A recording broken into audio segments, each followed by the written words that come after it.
Oh, hello there. Before the video starts, I would like to say a few things. This sign is a warning for when the next scene or the upcoming scenes will be very loud. Another thing I want to say is that no characters were harmed in the making of the video. Everyone is a paid actor and are at least 24 years old. But I think that's all I have. I hope you enjoy. Enjoy the show or I will give you a concussion time.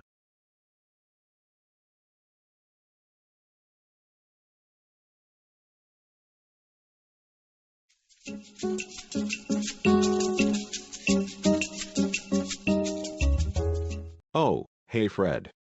What's up? I just got back from the bank. Oh, hey Retro. I'm just watching TV since I don't really do anything other than this and other Go-Animate videos. Okay, no fourth wall breaks. It's too early for that. Oh, by the way, I got paid last night. So here you are. What is this? Oh, remember how you took my old and broken laptop and gave it a concussion? However that works. For a YouTube video, I told you if you promised to buy me a new laptop with that video's ad revenue, I'd pay you back. Well, here you go. Retro? There's $600 here. You only needed to give me $300. Consider it interest. And also because I know the gang will just steal it after they overheard me saying I'd give it to you. So keep the other $300 somewhere well hidden. Ugh. You know them so well. Well, thanks. Anyways, what are we watching today? Just watching some ice road truckers. Like usual. Sounds awesome. Hey Retro, could I ask you something? Sure, what? Remember when the gang and I went on that vacation a week ago? And we had you house sit for us? Oh, yeah. Are you bothered by the fact there was a missing beer can? Don't worry dude, I had planned on getting more for you soon. I am bothered by that, but that's not what I wanted to ask you about. Oh? So what is it? The guest bathroom seems a bit off. I could have sworn the toilet was on the right side of the room but now it's on the left. Am I just going crazy from the brain damage from drinking too much beer or has it always been like that? Well, I figured one of you guys would have asked by now. So I might as well tell you what happened. So, when I was house sitting for you, Caillou and Dora decided to break into your house and steal your beer and everyone's property. What? Are you serious? What they didn't realize was that I was here house sitting for you and I witnessed everything. I immediately called their parents, the latter of whom demanded they return everything they stole and they proceeded to ground them for life, as usual. Okay, but what does that have to do with the bathroom? I'm getting to that. They were both very angry for what I did that they conspired to blow up your house, along with me inside it. They managed to blow up your house but I wasn't home since I was out getting you that gourmet craft beer you ordered from the post office. I, of course, called their parents who gave them both a deadly punishment day. I knew I couldn't call you to tell you what happened. I didn't want to ruin your vacation. So I used my creator's Go-Animate logic to rebuild your home.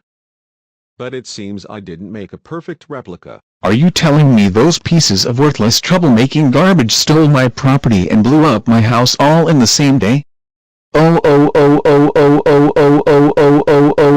Hey. Relax. There's nothing you can do now, Fred. They're both still dead from that deadly punishment day. I mean, you could go piss on their graves. But what good will that do? Still. How could you not tell me? If I had known, I would have come straight back home and given them both a super mega ultra deadly concussion time. And have you go batshit insane and destroy Las Vegas before coming home? Please, I know you better than that. I wouldn't have. Cut the crap, Fred. You know dang well you would have. Besides, I wanted you to enjoy your vacation and not have it ruined by Go City's notorious troublemaking brats. My vacation was already ruined a day into it. So not like it would have mattered. Wait, why? You know why. Daphne? Bingo. She rented us a girly shitbox of a car and got us kicked out of the Wet n Wild water park because she was disturbing the peace by recording her stupid TikTok videos, literally screaming at people who walked into her videos on accident. Even screamed at a poor child. So my vacation got ruined either way. Speaking of Daphne, where is she and the gang? I wouldn't have expected them to come down by now. Ugh. They're all out at some movie theater.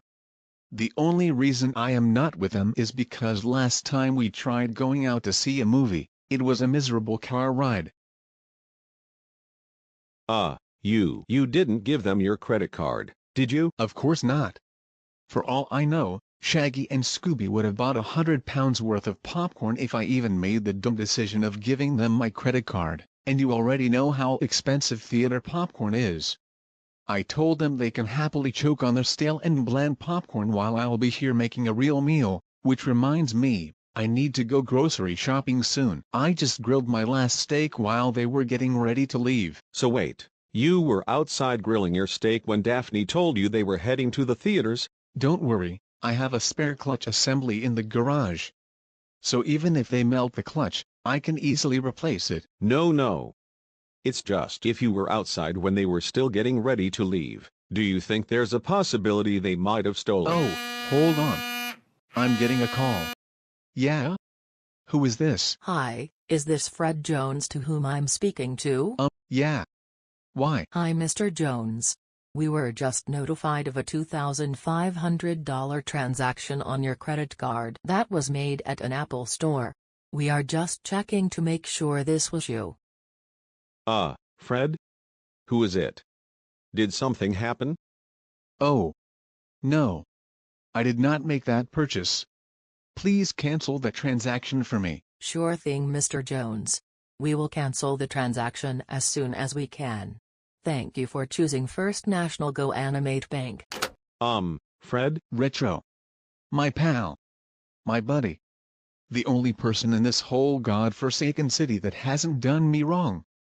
You should go check on my van while you still can. But Fred, the van's not even here. What happened? Who is that? Go. Leave. Leave right now. Shoo away. Okay. Huh. I wonder what that phone call was about. Those pieces of worthless garbage stole my credit card and spent God knows how much on it. I'm so angry right now I feel like I am about to. Fred. Are you serious? I just rebuilt that house. Creators Go-Animate logic is rough on the body, you know. Fuck the stupid house. Those dummies stole my credit card and probably bought the new iPhone and some other worthless junk. I am so angry that I have ascended into the teeth guy form. Well, what did you expect? I mean, with you not in the house and being busy with your steak, it's no surprise they stole your credit card. Don't you dare try and tell me this is my fault. I swear, when I get my hands onto them, I will give them a concussion time so violent, they'll be dead for a whole month. Go-Animate logic will be powerless against their mortal bodies. Whoa. Fred. Let's just try and calm down. You'll be owing more than whatever they just spent on your credit card if you leave now. You will no doubt destroy the whole city. And if I tried using my creator's Go-Animate logic to literally rebuild everything you destroy, I'll probably die from exhaustion. My point is, just take a deep breath in and out.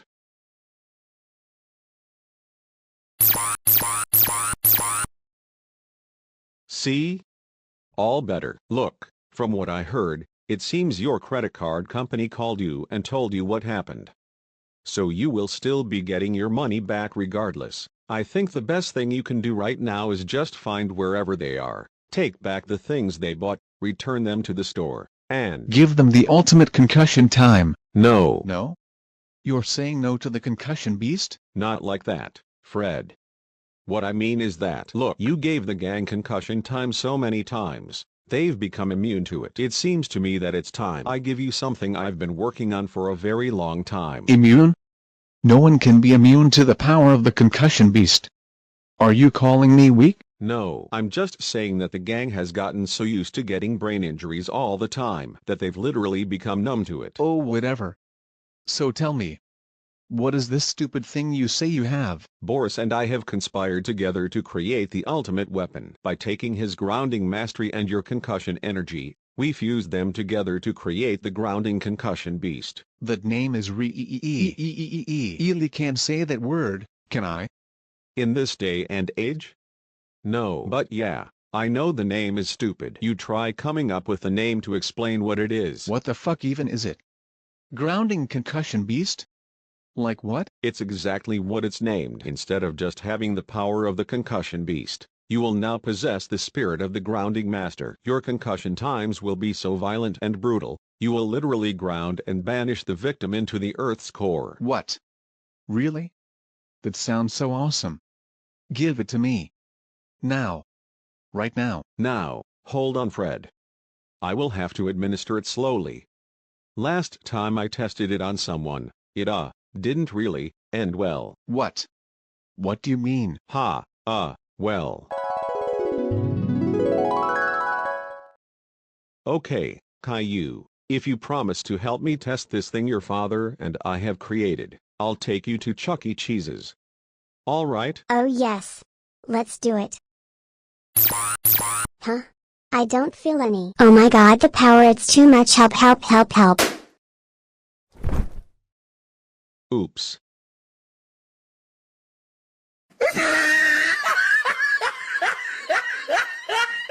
Wow. I wish I was there to witness that. Anyways, you should know by now that Caillou is a weak little bitch. I am sure I can handle it. And even if I die, I can just respawn due to Go-Animate logic. Give me the power now. All right, just be warned. I don't know how this will affect your physical form. So be wary. Huh, I don't really. Oh yes. Yes. I feel the power. The power. I can feel the power of the grounding spirit deep within my veins. My concussion time is now 3,000 times more powerful. That's great to hear, Fred. I'm glad it all worked out. Now then, use this power for good. With great power comes great It's time to go find those lazy good-for-nothing gang members and give them brain contusions. Stay here and rebuild my house. GRRRRRRRR. God, why do I even bother trying?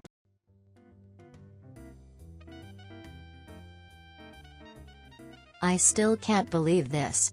Do you guys have any idea what Fred will do to us when he finds out we maxed out his credit card? Oh, just calm down, Vilma.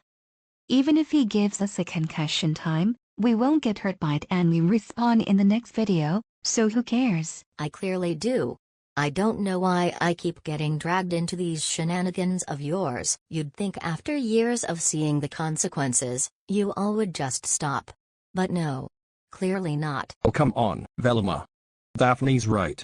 Who cares?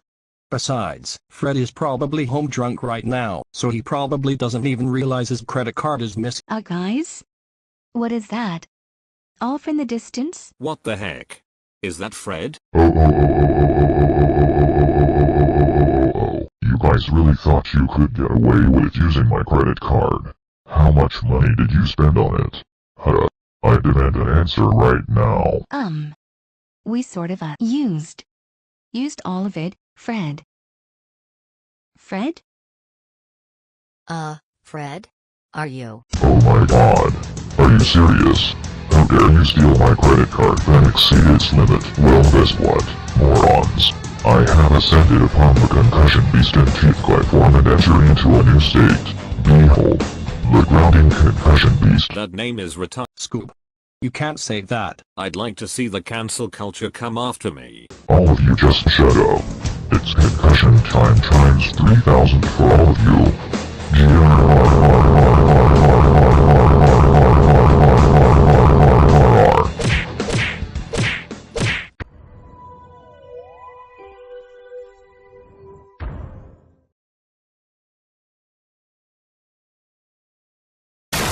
You. Unbelievable. Idiot. Didn't your parents ever teach you to knock? Daphne, I'm trying to enjoy my show. And here you are screaming at. What the hell were you thinking? Giving Fred that kind of power? You know he's dangerous to be around and you gave him some sort of ultimate concussion power? Okay. And? Who cares? You have no idea. Do you? He literally stole a plane and is now flying to the White House to give the president a concussion time, then he's going to proclaim himself as president and take over the country?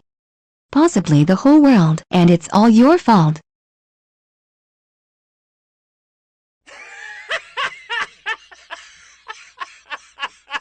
You're laughing? You've basically doomed the whole country and you're laughing? Come on, Daphne. Do you honestly think I'd believe Fred would literally go out of his way to fly all the way to Washington, D.C. just to take over the government? If you're trying to get me to take away his power, you'll have to come up with a better story than that. I'm not lying, you crazy son of a bitch. He is really going to. We interrupt our programming with a national emergency. Important instructions will follow. The emergency alert system has issued an emergency action notification. Notorious concussion beast, Fred Jones, was spotted stealing an airplane from Go City's airport. He was seen flying all the way to Washington, D.C., where he has given the president a severe concussion time. Fred Jones has declared himself the new ruler of the United States.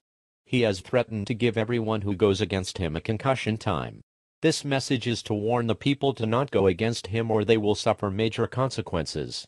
This has been the emergency alert system, bringing you the latest updates.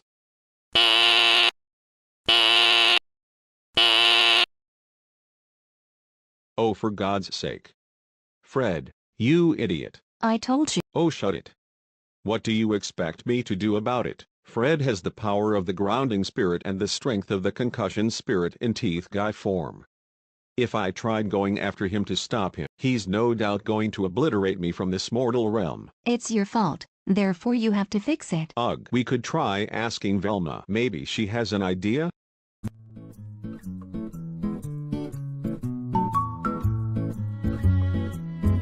Well, any ideas? Well, seeing how his power is literally 3,000 times more powerful than a regular teeth guy, no one can stand up to him. According to my calculations, if we tried sending someone to stop him, there's a 0.0000152588% chance we would be able to stop him. What about the other percentage? He would absolutely destroy our souls from existence, like he would literally destroy us from this mortal realm. Huh.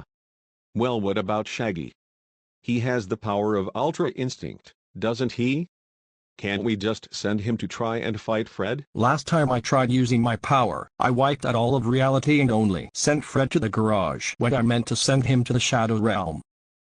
Are other YouTubers' videos canon in this series? Sure, why not? Well, anyways, if Shaggy isn't a viable option, what should we do? And I'm not using creators Go-Animate logic because that's just lazy and defeats the purpose of Fred going mad with power.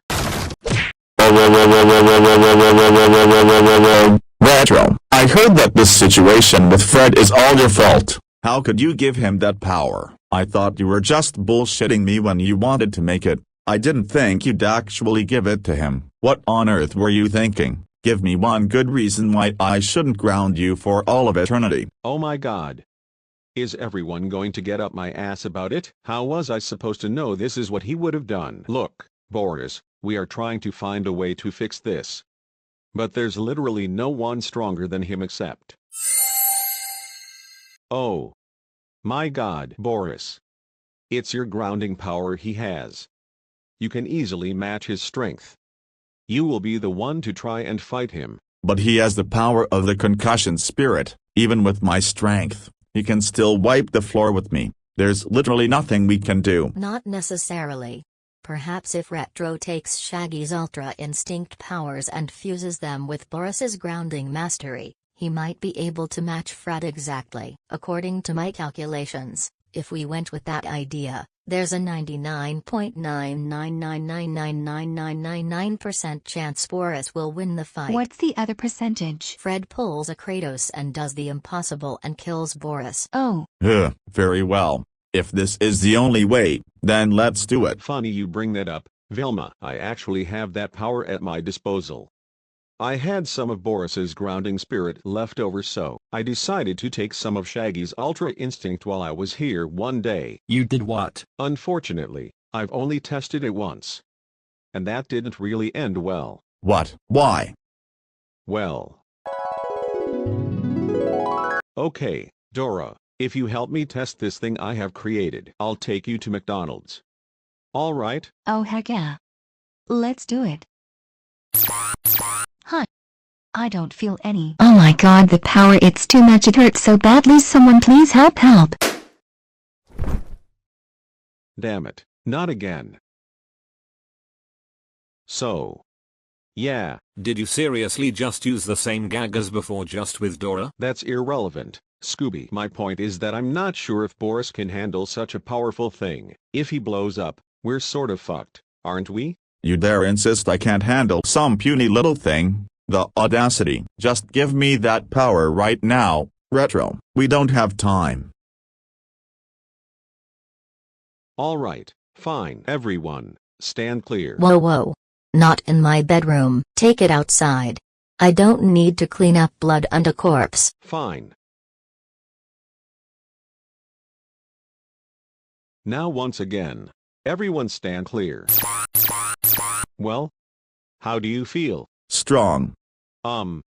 Isn't this the part where you transform? My physical form is already powerful. I don't need some stupid special form to prove my strength. So you are telling me I slaved away and made this and it's going to be unused?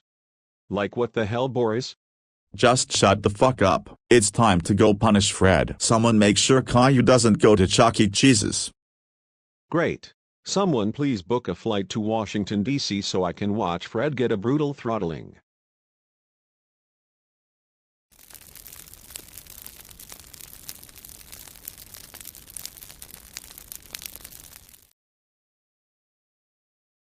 Perhaps for my first act as Supreme Leader, I should get everyone named Daphne Blake executed. Then perhaps I will have the entirety of the Apple corporations destroyed. Boris, how dare you enter my office? Fred, even though you are my ally, I cannot stand by and let you take over the country. But I will give you this one chance and this one chance only to surrender, and stop with this insanity. No, as president, I have unlimited money and a whole army to deal out my concussion will. How dare you try to steal my glory? I didn't want to have to do this, Fred, but you leave me with no choice. Fred, how dare you take over the government? That's it, you are.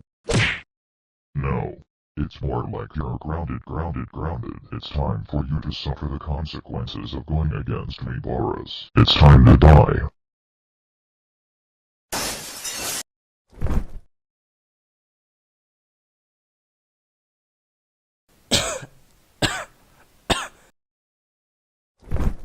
Boris, how dare you try to stop me? That's it.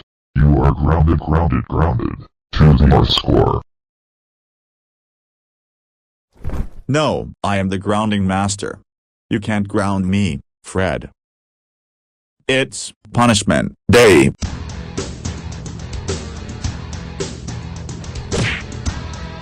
You know, Boris is the only person in this whole city that makes me want to grab a box of popcorn, kick back and just watch. Retro, this isn't the time for it. Okay, me too. Time to end this. No, Boris, stand back. No. No. Why?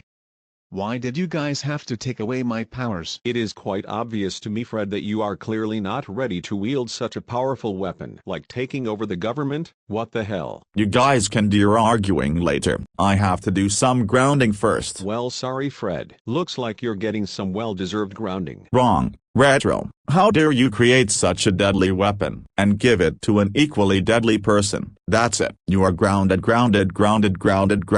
triple tranquility. Whatever triple tranquility means, that also means you will be staying with me, just so I can keep a close eye on you. Oh, come on. I didn't. Doesn't matter. Now go book us some plane tickets now so we can get the hell out of here. Oh, fine. As for you, you are grounded.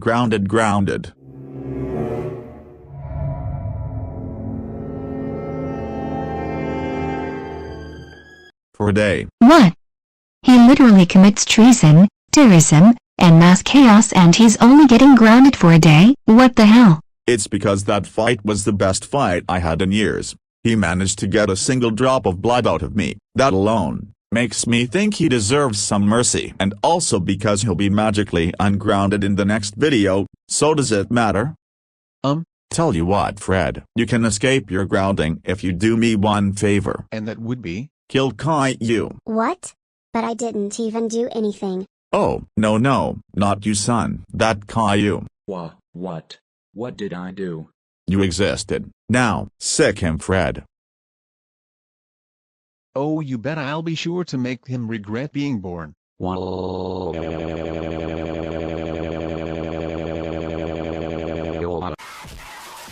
I'm so done with today. Let's just go home. You said it, Velma. Wait. Guys, what about Shaggy? I don't have thumbs, guys. Seriously.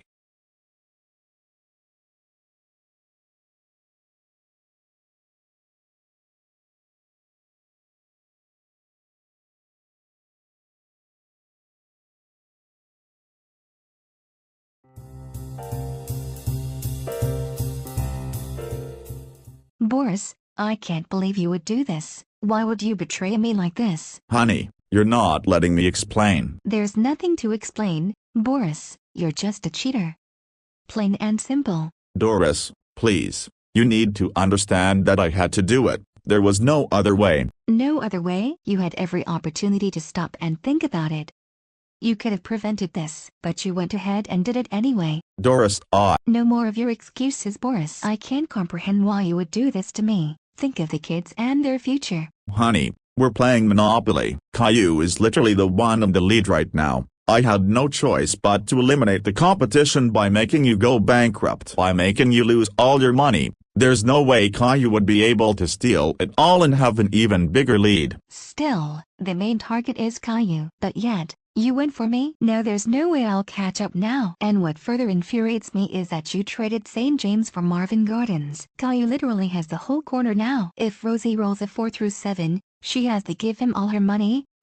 We could always play a different game. Family game night always ends up like this because your mother is a sore loser. Well, your father is a dirty, rotten, no good money stealing jerk. Caillou, did you want to go play Mario Party with me? Yeah, sure. Let's just let Mom and Dad tire themselves out.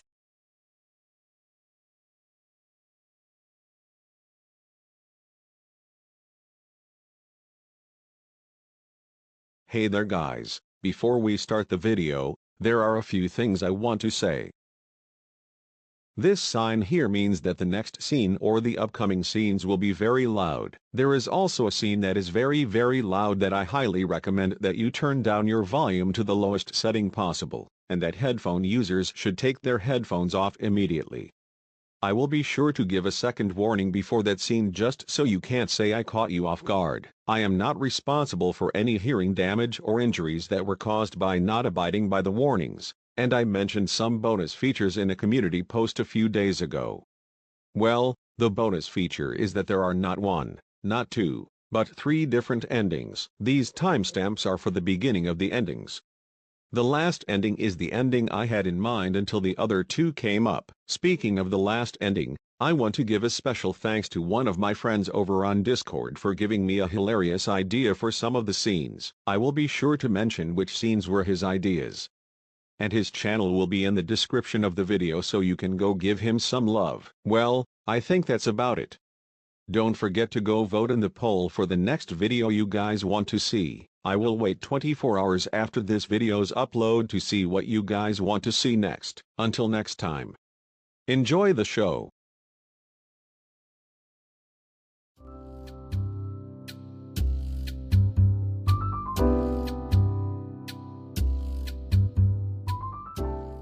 Hey Velma. Get off the TV. My show starts in about 20 minutes. Just be patient, Fred. The show I'm watching is almost finished. Let me finish this and I'll give you the TV. What are you even watching? Is this a game show? I never expected you to like that kind of crappy scam. Well, this game show isn't a scam, Fred. This game show is all based on luck and trusting your gut when making decisions. What? What is this called? This show is called Deal or No Deal. The premise of the game is that there are 26 cases with values ranging from just a penny to $1 million. You pick one case and slowly open all the other cases to find the million. And when you get down to the last case, you can either keep your case or switch for the last one. The catch is that you have this guy called the banker who will offer you a deal to make you quit the game and possibly take less of what you originally could have had. Holy shit. Really? $1 million? And they'll just give it to you? No catch? Well, they just don't give it to you, Fred. You only have a 0.0384615,385 chance of getting it. You literally could have just said a 1 in 26 chance, Vilma. And besides, it sounds like the odds are in my favor. I am going to go apply so I can play on that game show. Now hold on, Fred. You will need to record yourself and explain why you want to be a part of the game show. And I heard the producers are very picky with their contestants. They only pick those who look like they need the money and how they would use the million if they somehow won it. Ugh. Well, I can't really say I want it for beer and steak, even though that's exactly what I'd buy it for. Well, Vilma, what's the most selfless thing someone would do with $1 million? Well, if I ever had $1 million, I would want to provide you guys with everything we would ever need. Food, warmth, shelter. All that kind of stuff. As much as I would love to buy the most expensive computer out there, I would want to make sure we all had our necessities. Because unlike the rest of you, I actually care about our gang. I mean, I still let you guys live with me, so that should mean I still like you guys to some extent. Anyways, I'm going to go apply to this game show now. Good luck with that, Fred.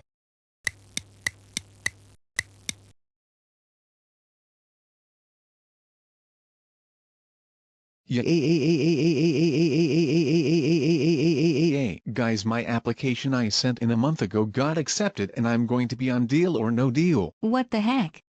Why didn't you tell us that you were going to apply to be on Deal or No Deal? And why should you be the one to be the contestant? Because talking to you, Daphne, is like purposely giving myself radiation poisoning. Anyways, I was accepted and we're even doing a live episode. Apparently this episode is called the $1 Million Mission. Instead of one case having the million, there will be 5 cases with the million. Holy crap, dude, that's amazing. What are the chances of that? I believe it's a 1 in 300 chance. How lucky is that? This is unacceptable. Fred, you should have allowed me to put in the application. Do you have any idea how much clout I would have gotten if I was on that show? Shut up, Daphne. We all know you would have wanted the $1 million for selfish reasons, like buying 12 freaking iPhones. You know they check that kind of stuff when picking contestants. That does bring up the question, Fred. You had to send in a recording of why you should be on the game show, right? What did you even say to qualify for the game? Oh. I just repeated the same crap you said, about giving my gang the necessities they needed and how they're like a family to me. When in reality I hate you all so fucking much. Wow, I should have known you would have just stolen my reasoning. Sounds like you're just as selfish as Daphne. But then again, I'm not surprised at all that you stole it. Shut the hell up. Anyways, they're going to stream the episode live in Universal Studios Florida, which means I have to fly down to Florida. Oh wow. I always wanted to fly down to Florida. About that. Turns out I can't have a cheering squad to be in the audience to cheer me on or give me advice. And because I told a lie, I have no choice but to drag you dummies down to Florida with me. Wait. We're going to be on TV? OMG, I'm going to get so much attention. Unfortunately, though, I'm sure they won't let Scooby come with us into the studio, so he'll have to stay here. What the fuck, bro? I still may be a dog, but I have the intelligence of a human.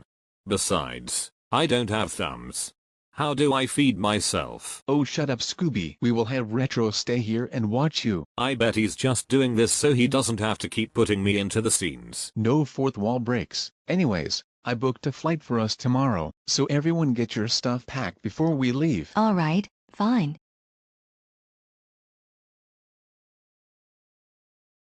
All gang members to the living room now or it's concussion time. You all better be all packed up and ready. Our flight takes off in 2 hours, and I want to get there early. That means we are not stopping at a McDonald's.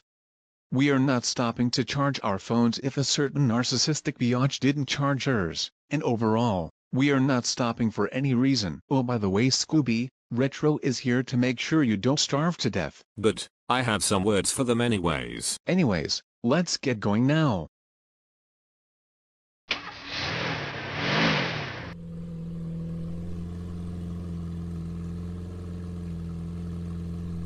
Honestly, I'm starting to think people in this godforsaken city don't know how to drive.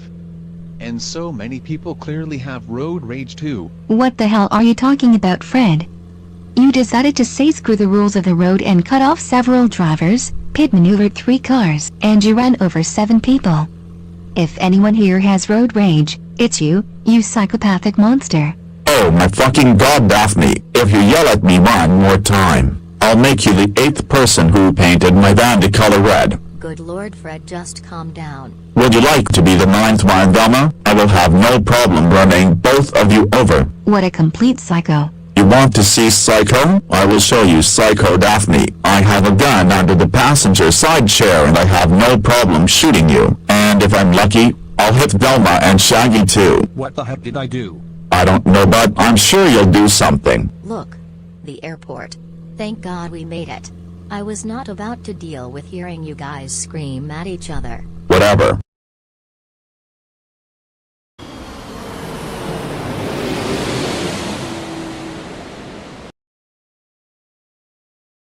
Fred, couldn't you have gotten us first-class seats?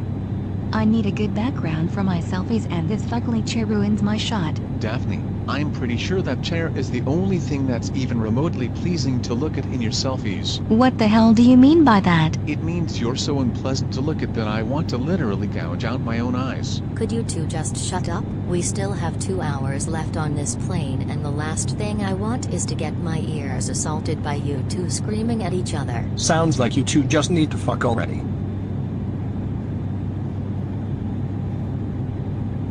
What? It's obvious they have repressed sexual feelings for each other, that they're channeling to hostility. How's the online Psych 101 class going? It is only day 3, but I understand how the whole world works now. I think I'm just going to watch videos now and we're going to pretend Shaggy didn't just say that. For once, I agree with Fred.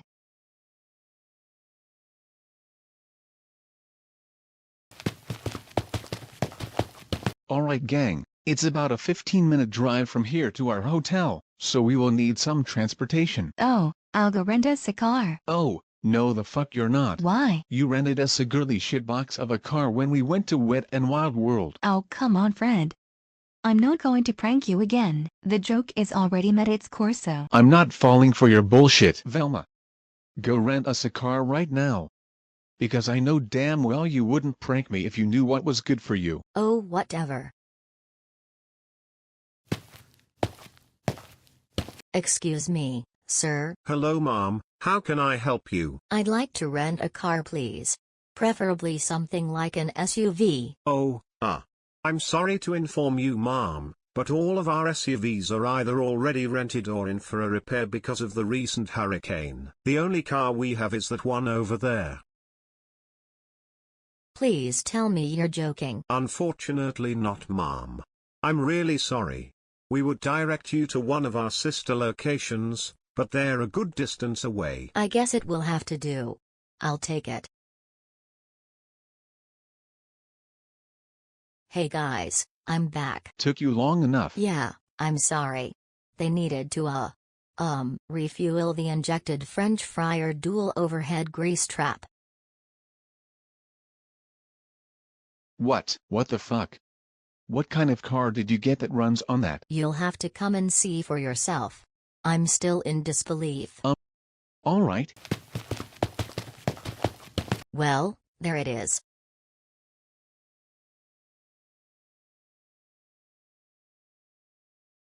It was the only car they had. I don't know how they managed to get something like this. Let alone why they would get something like it. But yeah. Fred?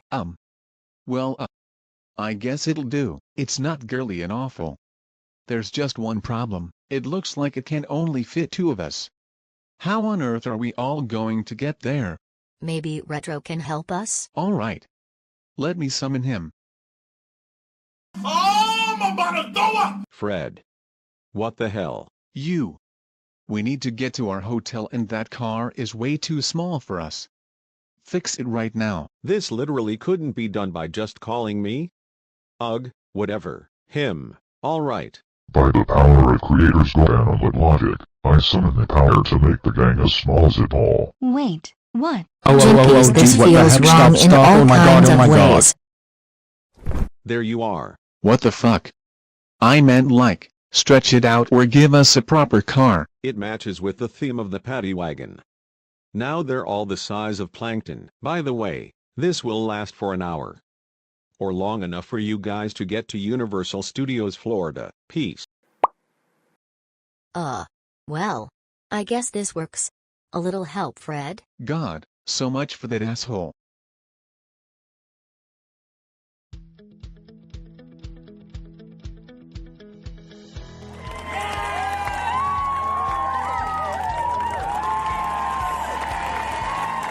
Hello folks, I'm Howie Mandel, and welcome to Deal or No Deal.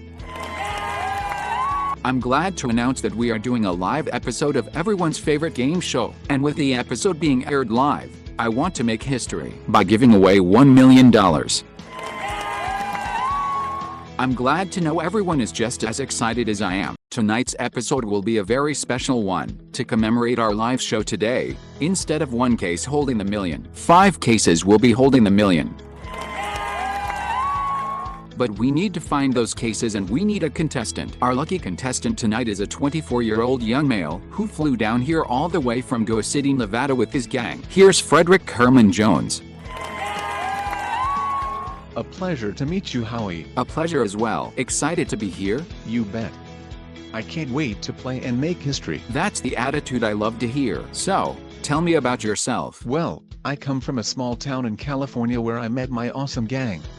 We made a living solving mysteries before we decided to retire and move to Go City in Nevada. We spend our time together like a big loving family.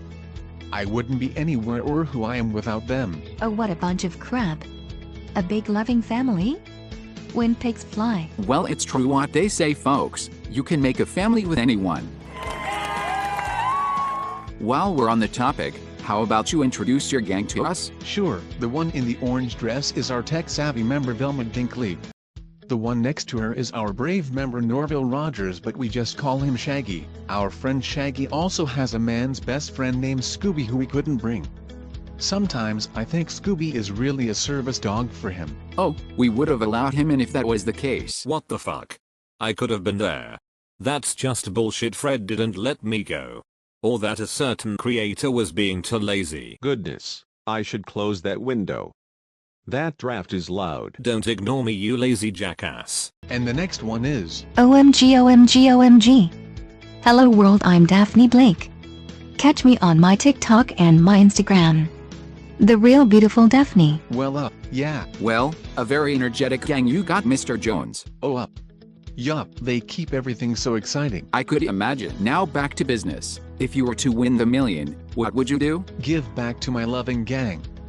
They've been with me for so long that I want to make sure they live the life they deserve.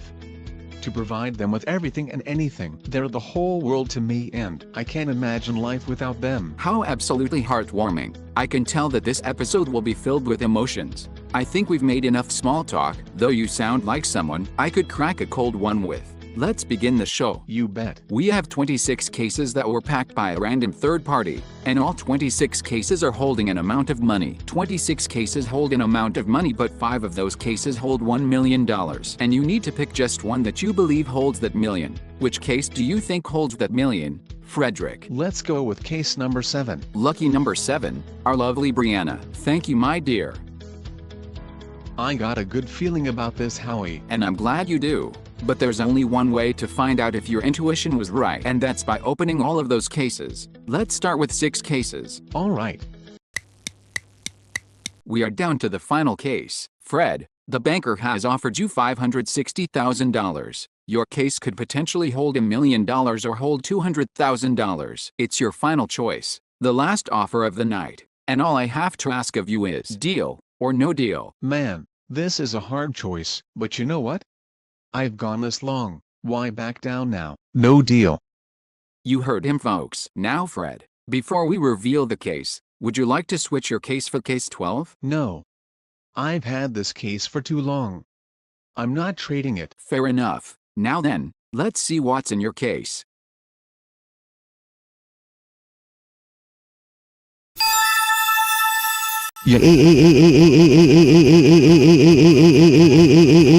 I just won $1 million.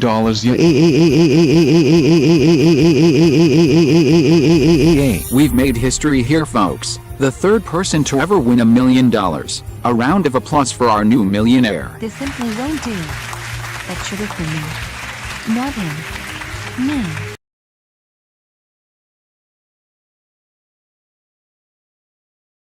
$1 million. I can buy so much beer and steak. So much. Well, I'm happy for you, Fred.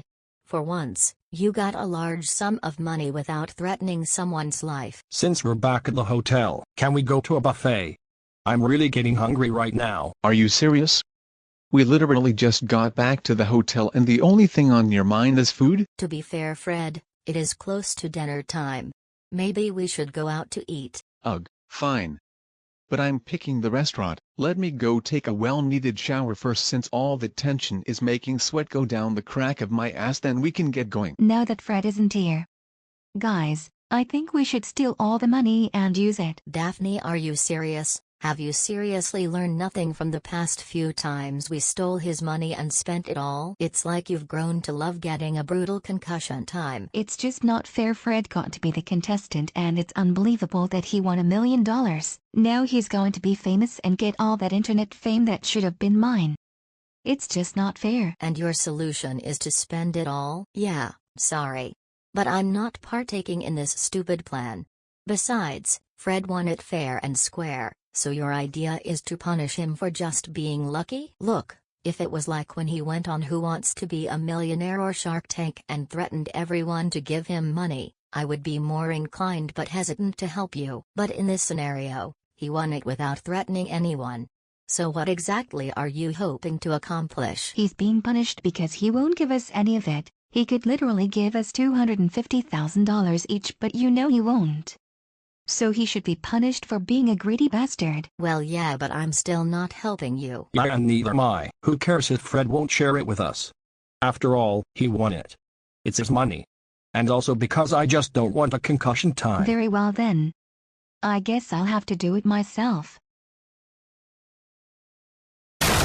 Daphne. Stop. Stop right now. What? What's going on? Daphne just took the $1 million and ran off. What? And no one tried to stop her? I tried to. But she was way too fast. Oh,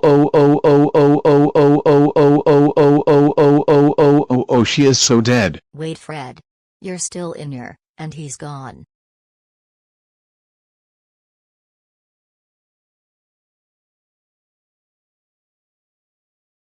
OMG, hi my lovelies. Today we're going to do something so crazy. This right here is the money my jerk gang leader won that should have been rightfully mine. So to get revenge, I'm going to burn it.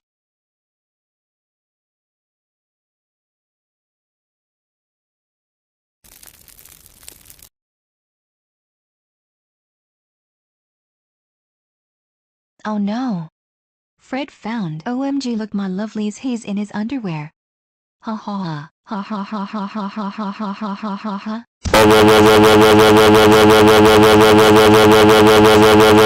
Daphne, are you actually serious? How dare you steal my money and burn it, then proceed to humiliate me on social media? That's it. It's super ultra mega deadly concussion time. Now to destroy the city to get my anger out.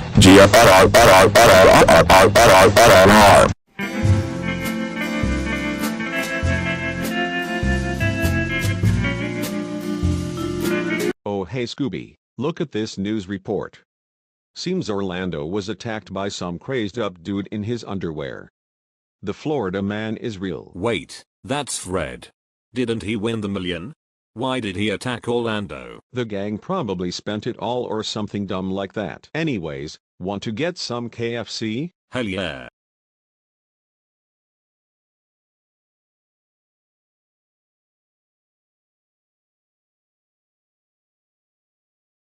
We are down to the final case. Fred, the banker has offered you $560,000. Your case could potentially hold $1 million or hold $200,000. It's your final choice. The last offer of the night. And all I have to ask of you is deal or no deal. Man, this is a hard choice, but you know what?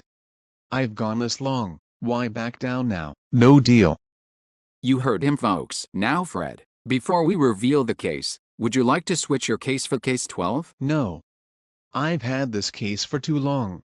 I'm not trading it. Fair enough. Now then, let's see what's in your case. No. I deserve the fame. Not that psycho. Daphne, wait. OMG, hi my lovelies. We're live right now in front of Howie Mandel. And we're live on Deal or No Deal. As you can see, my mean and nasty gang leader is playing and not me. It's just not fair this monster gets all the glory. It's not fair at all. But I'm here to get what's rightfully. Hey. Let me go. GRRRRRRRRRR. Daphne, stop it. You're forgetting you're on live TV. Fuck you, Fred. Everyone listen. He was lying about his wishes to get $1 million. He's just going to spend it all on beer and steak.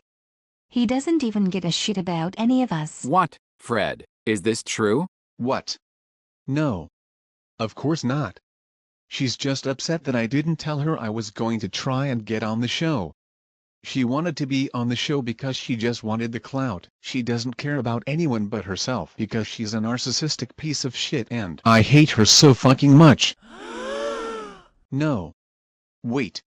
I mean, seems both of you are horrible people. And here I thought you were a genuine person. Seems I was wrong. Security. Get these disrespectful people out of here. No. Wait. Please, can I at least see what was in my case? Please. Oh, all right. Fred.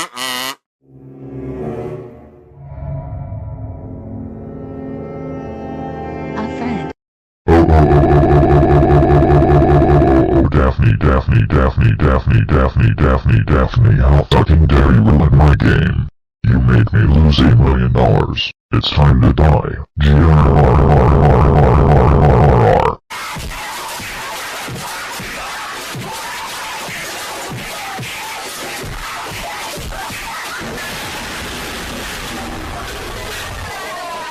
Oh, how dare you subdue the ultimate concussion beast, GRRRRRR.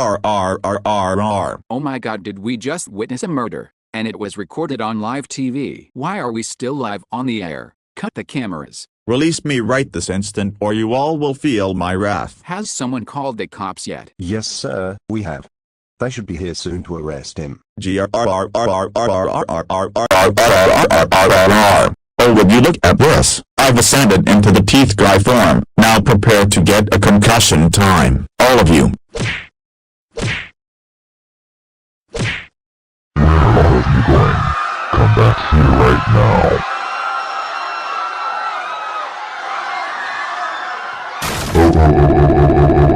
Oh. You assholes.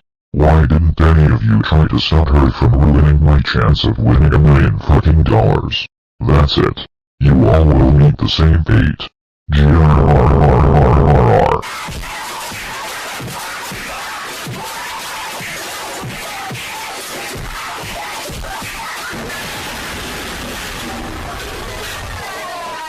Now time to destroy this whole studio to get my anger out.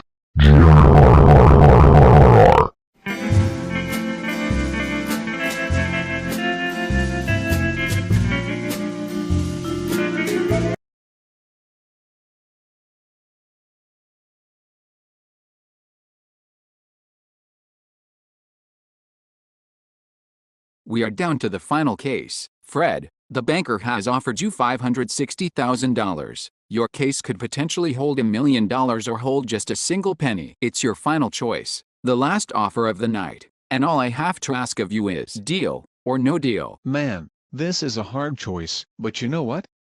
I've gone this long, why back down now? No deal. You heard him, folks. Now Fred, before we reveal the case, would you like to switch your case for case 12? No. I've had this case for too long.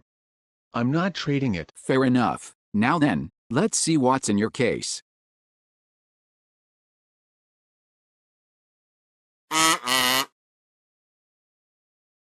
Oh wow, this is the 4th time someone has won a penny. But look at it this way, Frederick, you made history along with 3 others. I say that's a feat of its own. Well, that's our show for tonight. What a horrible stroke of luck.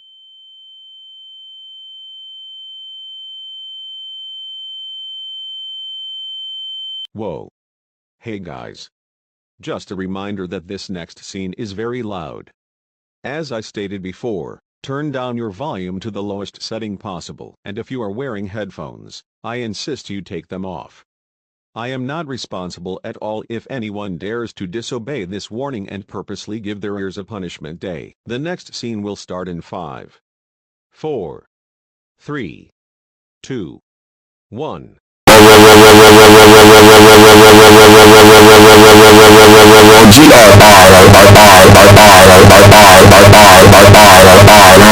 No, I refuse to accept this. I had an amazing chance to win $1 million, but I didn't get any of them, and I gave up $500,000 for a penny? This is unacceptable. I'm so angry I feel like I'm going to.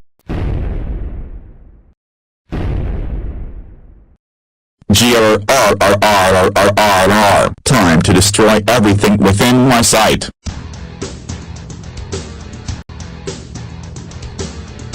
Oh my good lord, what the hell? What is that? It's Fred. No shit, it's Fred, you idiot. I mean, what the heck did he turn into? I've never seen a red teeth guy like that before. Call Retro. He's the one that makes these videos. Maybe he knows. On it.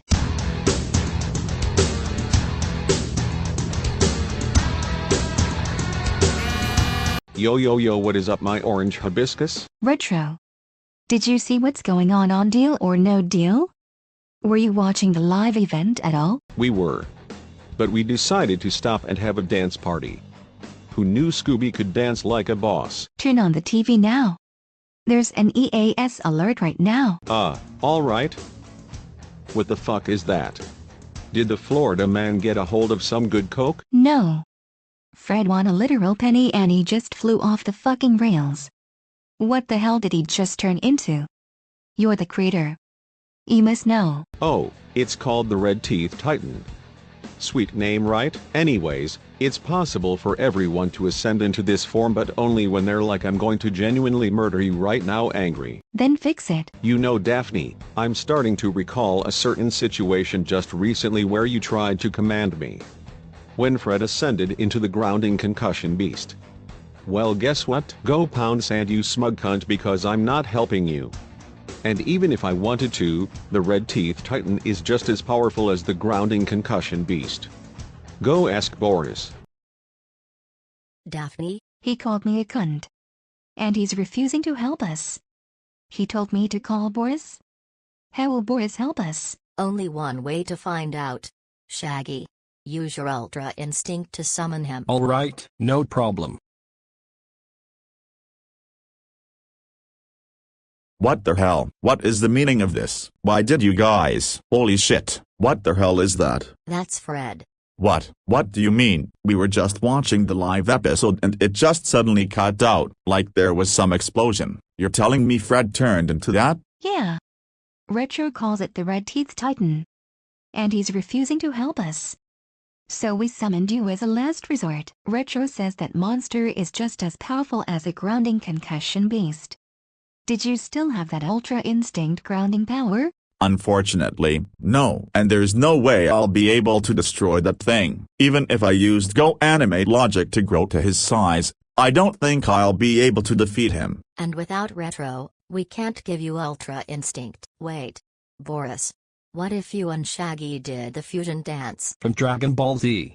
I didn't know you watched anime, Velma. What? Do you think technology is all I like? Of course not. Anyways, if you two fuse together, you could become a fusion that gives the grounding powers the level of ultra instinct. But what to call you? Shorus? Borigi? Baggy? Who cares? I guess we can do that. Ready, Shaggy? I guess.